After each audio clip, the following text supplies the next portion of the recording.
There's this enormous focus on doing fewer things this year, but doing the things that you're doing at an optimized, like totally elevated level. So not only like finally we're being asked like, okay, hone in on a couple specifics, but you better be darn good at the things that you're honing in on.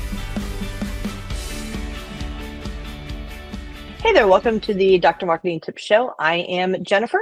And I'm Corey. And today we're going to talk about how healthcare marketers really need to be paying attention to. Actually, let's just restart that whole thing. Boop, boop. Okay.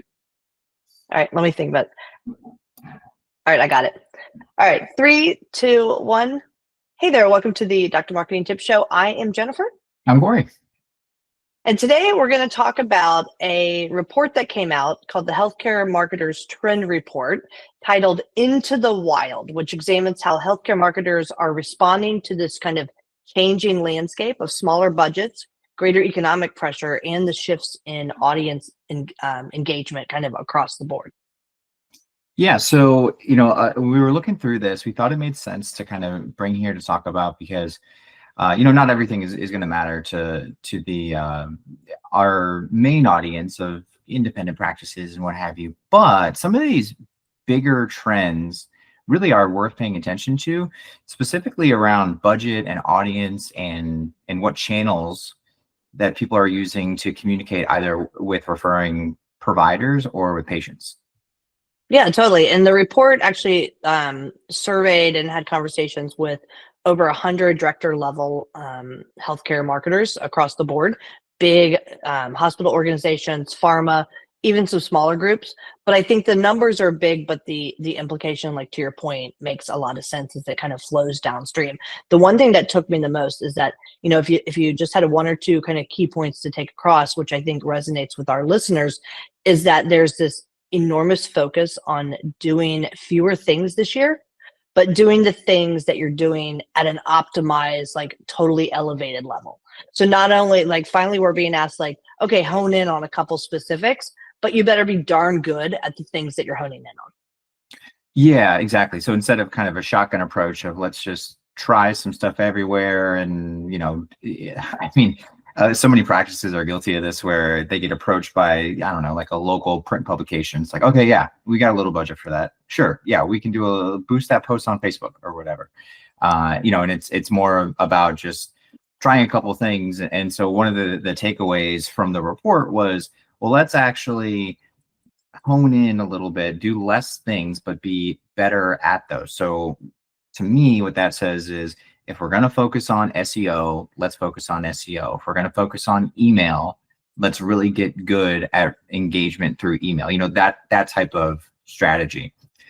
One of the other things that stood out to me was, so again, these organizations are dealing with very large budgets, but one thing that stood out was the fact that their budgets are going down.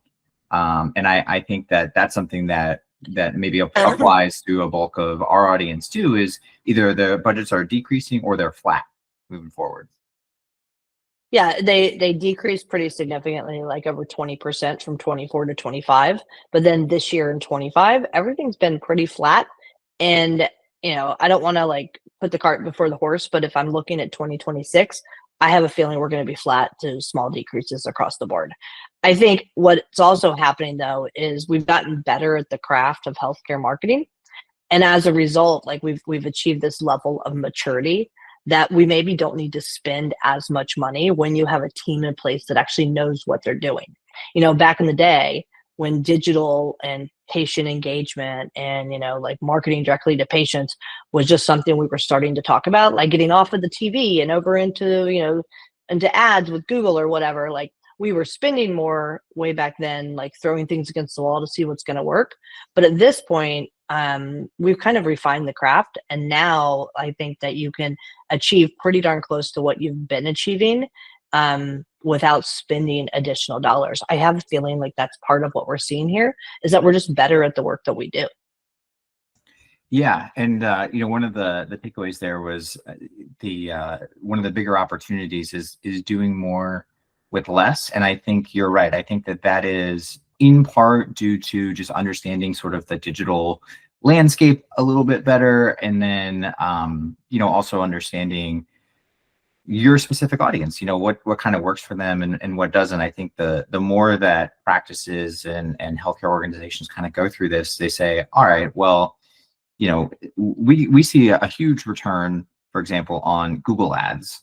So we know we can drive business that way, and then we don't have to spend money on set top advertising, right? So we don't have to do commercials because we know we can do this. And I think you're right, as that just sort of just goes through the phases and people get used to it and they understand what works and what doesn't, then the budget sort of adjusts accordingly. Yep, absolutely. So I think that might be part of what's driving the budget decrease. I don't think the sky is always falling, even though it does fall on any given day because of whatever is going on.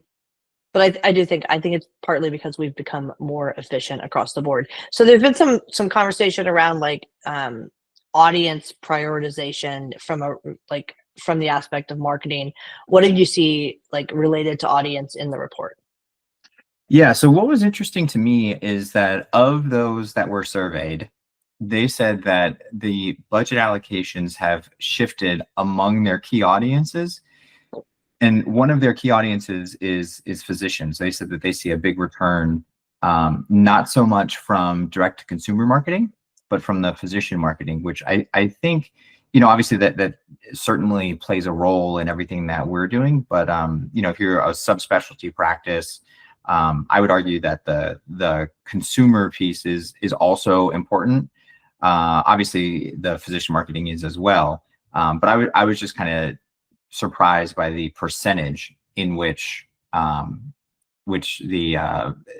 physician marketing was used for the respondents.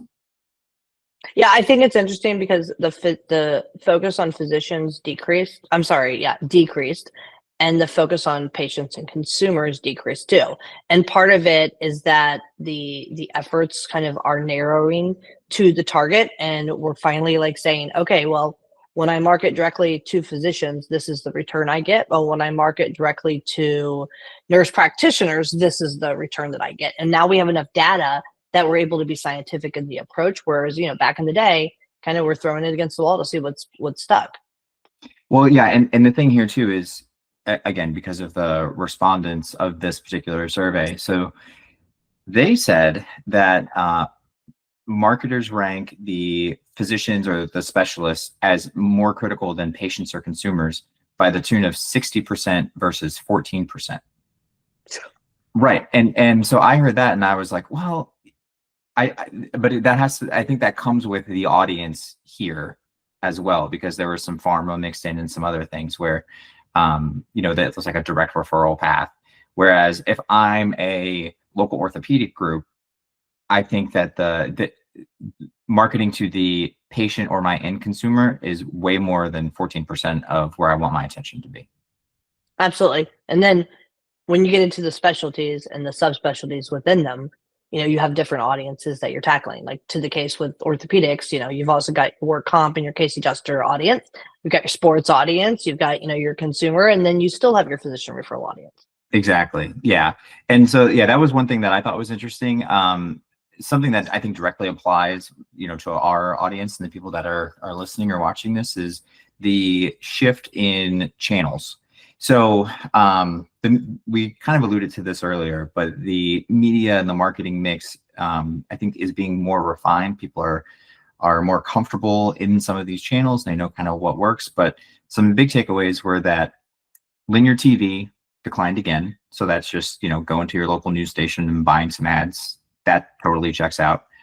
What I thought was interesting, though, was video and non-linear TV. So that's like a streaming or programmatic, also fell after growth all the way up through 23 and 24. And it started to go down in this study. And I thought that was interesting because, we also know the flip side of that is YouTube is still one of the largest search engines in the world. People still use it. You can, if you're doing some top of funnel advertising, still makes sense to be there. So I was surprised to see that the respondents here said that type of video is also declining. Yeah, I think the one that got me the most is that professional meetings and events are way up again. to the tune of like, 74% up. Overall, they're up like 20 something percent, but about 74% overall are, people that are utilizing live events again. And, not surprising, but surprising is that social media is now the top growth area, which it's not surprising other than we have like anecdotally, I feel like we've started to see a bump in TV again, or at least in that omni-channel approach. But social media is where the eyeballs are, and we're treating social just like we used to treat TV. So I think the biggest takeaway of this entire like of the channel utilization and those shift is that we're back to relationship building and storytelling, human connection, authenticity. Social and events allow us to build relationships and be authentic. Yeah, and I think also worth mentioning there is yes, I think there's definitely a shift towards the human connection piece of it, the in-person piece of it. But people are also getting better. Again, we were talking about using the channels effectively. So when it comes to social, marketers are better at engaging with fellow healthcare professionals on certain networks too, finding the right person. So I think that is a good way to sort of supplement the digital social media strategy. Because so many times when you say social media, like especially if you're talking to an executive leader at a practice, they just go, oh, okay, well, that's Facebook, and Facebook is just talking to consumers. Well, that's not necessarily the case. I've had some success in recruiting efforts going on Facebook and targeting. One I did recently was physical therapists from a cold climate to get them to come down to a warm climate. And, if you on its face, you would say, well, I'm trying to reach a professional. I'm going to go advertise on LinkedIn or Glassdoor or Indeed. But, these professionals are scrolling Facebook just like the rest of the world. So, there's, I think, opportunities and kind of hidden gems there as well. Yeah, I think you're spot on. I think another area that is really interesting is that, despite all this talk over the years of this patient first rhetoric, the patient marketing budgets are actually in decline. Yeah, that was kind of what I was alluding to earlier. I was surprised that they said that there's such a big piece of their market is physicians, and the patients matter, I think it was 14%. Influencing decisions. Again, to me, that is specific to this audience, because if you are a smaller subspecialty practice, that number is much higher for the patients actually influencing decisions and at the local level. Again, if you're a subspecialty practice. Yeah, but the implication there is that the data reveals that there's a disconnect between patient empowerment messaging and the actual investment that we're putting into it. So while large organizations may be pulling back on their budgets, smaller healthcare providers might capitalize on by focusing on that authentic, trust-based patient engagement and education. Going back to social media being that perfect channel, you've got the audience now, and we know that folks are have kind of shifted from just kind of showing up in the algorithm, because you had a large follower count, to now having to be very intent based in what you're doing. People are going to social to get answers to certain questions. If you are a smaller practice, not a hospital system, being authentic and getting on social is your chance to go after those patients, especially if we know that those larger organizations are starting to pull back. Yeah, and again, so if they know that their bread is buttered by going after the physician relationships, and maybe doing like a big linear TV ad spend, like in our local market, I know that that's what the hospitals do. They just buy a bunch of TV spots and they're just branding essentially, and then they go after the physicians, which leaves room for the smaller providers, exactly like you said, to focus on this authentic kind of engagement and education piece, which is where you can really make some inroads, because the larger groups just are not doing that. That's right. Okay, let's talk about the next thing. That's omni-channel maturity. So we've talked about omni-channel marketing for years. It's now the norm. And we've seen some key data points that kind of suggest the fact is like everybody should be omni-channel marketing. We've been talking about it until we're blue in the face, and it's kind of the normal at this point. Yeah, and so omni-channel marketing is just kind of bringing together multiple channels to kind of create this this singular experience, if you will. So regardless of where you're looking at something, if you're advertising omni-channel, if you pick up your phone, it's on social media. If you go to a website, then you've got banner ads there. If you do search, it's over there too. It's just kind of like being in all these different places. It's something that I've been working on with a lot of groups too, is making sure that the sales reps or the like referral marketers, the liaisons that are going out, are also sort of armed with the same messaging and materials that's going on from an advertising standpoint. So we're all kind of speaking the same language and promoting the same things. That's part of that omni-channel strategy too. And that's something that's different, because in the past, depending on the organization, some of those physician liaison types, they would just grab some brochures and hit the road, and that is not the way that is done anymore. No, I think you're hitting the nail on the head, because it's the same message across the board, no matter what channel that you're on. Some of the data that came out of it that I thought was interesting is that 60% of marketers plan to increase their spend related to connected TV, which is the streaming services. Just under half still plan to have small increases on regular, like traditional print, TV, radio, things of that nature. Almost 80% plan to grow the healthcare practice social media, which is enormous. And then 65% roughly said, look, we're going to put some dollars and some focus into advanced analytics and AI for personalization, because personalization tied to omni-channel is the ultimate potential experience, but you can't always duct tape everything together. Sometimes you actually have to have a plan across the board. And so I think that's what we're seeing as we start talking about this maturity that omni-channel has reached. Yeah, absolutely. And I think that's a good segue to the next point too, is just this increase in AI. So when we were prepping for this episode, I was doing a little bit of research, and I found something from Becker's Hospital Review. I wanted to share that, a couple of stats here. So they also did a survey recently. They went to health system leaders, and they said, okay, what are you guys kind of paying attention to? Let me read a couple of these to you. So 9 in 10 leaders are prioritizing AI and digital tools to transform access, including real-time health risk predictions and proactive scheduling.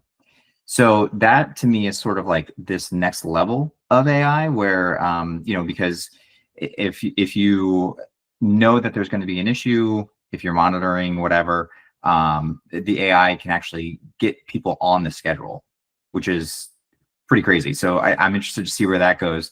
Another one was 9 in 10 are emphasizing digital and AI to personalize the patient journey, with multiple digital communication channels and device monitoring to collect data. So exactly what you were saying, where you can personalize the journey, that's where we're going. And that can be partnered with, some type of tool like an Apple Watch or whatever. That's kind of like later phase. But I think what we're going to see sooner is just kind of layering on AI to the patient journey to say, this is the we're going to make this experience easier for you. We're going to make this decision easier for you, and it's customized. So it really feels like it's a one-to-one type of relationship, because AI allows us to scale and to do that. Yeah, it'll be interesting to see how AI changes things like in the next 12 to 36 months. But we all know that all of these new reports that are going to come out for next year, AI is going to be the key focus area. Oh, so for sure. Let's kind of start to wrap it up here. So what are some of the key takeaways? I think there's like 6 or so things that we really should touch on. I think the first, though, is that budgets, while they might be getting smaller, they're getting smarter. And that we're starting as marketers to focus on precision, return on investment, and the high impact tactics that rather than just throwing money against the wall. We're actually very honed in on what's working and making our dollars stretch a little further. Yeah, I mean, I'm in meetings all the time where whenever we're doing something, we're like, well, how do we attach a value to that? Like, what's the ROI of doing that? I was talking to an orthopedic practice a couple of weeks ago, and we did a webinar for them. It was a very focused on bottom of the funnel. Like people were about to make the decision on this one particular product. And over the course of like 30 days, we only got, I want to say it was like 17 entries or whatever into this webinar. And, you know, on the surface, you'd say, well, that's not really that many. But then I was working with the practice and we dug into it a little bit more. And of those 17, I think 6 of them became patients and 2 of them are going to have the surgery. And that's within 30 days. So the ROI there is pretty high. So again, like when we're looking at using a budget more effectively, what we did was rather than go after big, broad approach, we said, let's focus in on the people that are just about ready to do this thing and see if we can educate them and help them make their decision. And that seems like it's paying off. So I think that speaks to that trend exactly. Yeah, I think that's great. What's the next takeaway? The next one is that the human connection piece of this is surging again. So that's sales reps, that's live events, that's that's shaking hands and actually getting out into the streets, and that's marketers are kind of like rediscovering the value of that personal interaction instead of just here's a LinkedIn campaign, go. Yeah, well, it's the truth, and that's very difficult from a staffing perspective because you have the folks that are like would be the marketers out knocking on the doors and saying hello are often the same marketers that grew up during COVID, and their first job at a school was during the time that we didn't go out. And so I think that there'll be implications on this whole human connection resurging with just the age and the experience of the employees. With that said, we had a practice that had a new ancillary service that they were launching. We did some highly targeted direct mail to patients that kind of qualified for this new treatment, did an in-person event and had a standing room only crowd that resulted in 15 new appointments the next day, only because they were in person with the doctor.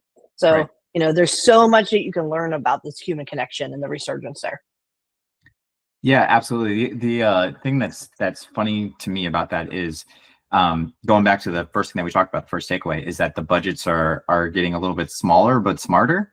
And then with the human connection piece, it immediately makes you go, well, how do we put an ROI on going to a chamber event? So it's still like one of those things where you need to have some conversations and understand that there needs to be a little room in the budget to do some of these things, because there's not a direct, I'm going to go to this event and then I'm going to generate 6 patient appointments. Like, it doesn't work exactly like that, but I do think that we are seeing that resurgence, and that will be a trend. I think that we're going to continue to see is people wanting to get out more, connect more, and grow that way. Well, it's cyclical, and that's how we used to market. Now we're back at it, and maybe we're not following the same channels that we followed 20 years ago.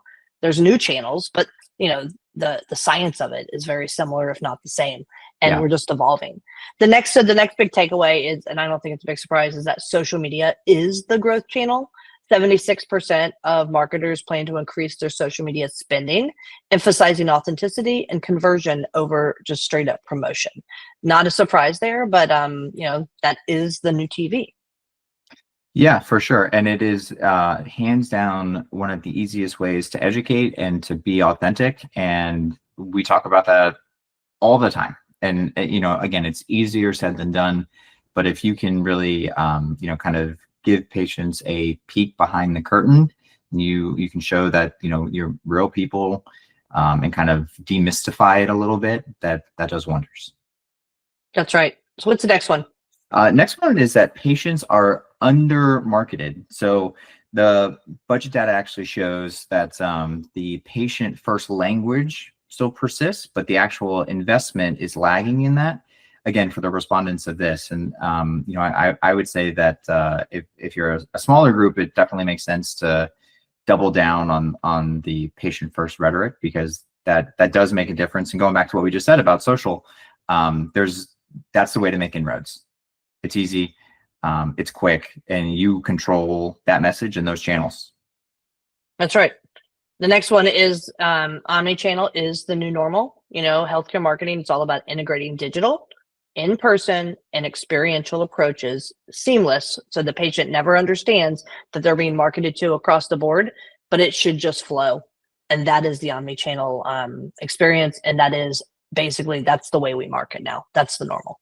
Yeah, and going back to the recruiting example, I just like it actually just happened a couple of days ago.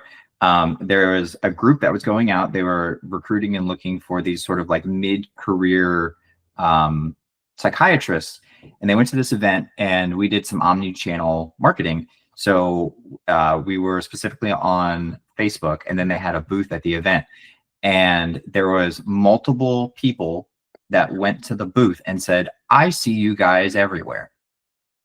And that was because we knew this event was happening, campaign specifically to be there. And that's what omni-channel is. It was just showing up in a couple of different places.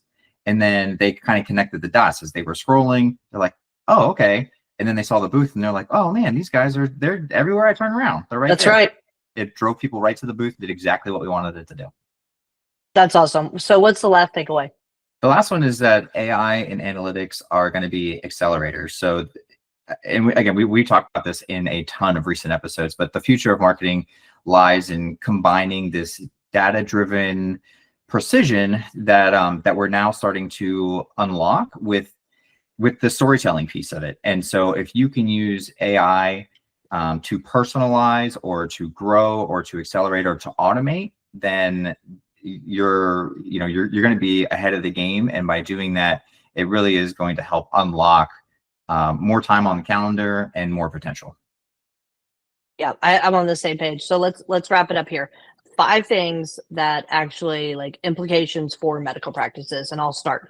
One is, if you're a medical practice, you're listening to this show, you need to be focusing on measurable results and optimizing those channels that work for you, rather than chasing whatever that next shiny object is and adding new ones for the sake of adding. Focus on what works, double down on it. That's how we make our dollars stretch. Do you need to be on TikTok? No. Next one is using data. So use data from your website, your reviews, advertising to identify where the patients are converting, and then spend more there. So even if your budget is leaner, use it better. So if you know that you can turn up the faucet and get more patients from Google Ads, and you need more patients, don't go spend money on Meta. Turn up the Google Ads until that doesn't work anymore. That's absolutely the case. Next one is build patient trust through educational, authentic content on social media. People are coming to social media looking for answers to their questions. You have the best influencer ever, which is the doctor. Use the doctor to answer those questions. 100%. Yep. And that'll also create content for their website and kind of just keep the wheel turning. All right. Next one is keep your messaging consistent. So whether you're doing some emails, you're redoing your website, social, you've got somebody going to knock on doors, your version of omni-channel should be consistent. So set up some campaigns, even if it's just like, one thing you're going to do a quarter, like the messaging for this quarter is going to be access. Just talk about access across all of those different things. Oh, absolutely. And the final kind of key implication for medical practices is make sure you're making time to explore those AI tools, whether it's to automate routine things, analyze numbers, or come up with a plan to personalize your patient outreach. You can be using these AI tools and still maintaining that personal touch in your marketing. And if you can figure out how to take these, 5 or 6 kind of key points back to your practice, you'll be that much better and you have that much of a leg up over the competition down the street. 100%. Yeah. And the AI stuff, I know it can seem kind of overwhelming or salesy or whatever. And I will tell you, there are for sure unfulfilled promises out there, but some of the tools are really good. And so, if you're interested in doing that, I would say definitely dip your toe in the water, because it's coming, whether you're ready for it or not. So it makes sense to just, start looking at different websites, trying different things, booking some demos, and some of it, yeah, it's going to be vaporware. It's not going to be real, but some of it is, and it's worth paying attention to. I think that's awesome. All right. So with that, I'm Jennifer. I'm Corey. We'll see you next time on the Dr. Marketing Tips Show. Thanks a bunch. Bye, guys. If you want more like this, hit like and subscribe so you'll always be alerted to new episodes when they come out. And if you want information about us, visit us over at insightmg.com. That's insightmg.com. We'll see you on the next episode.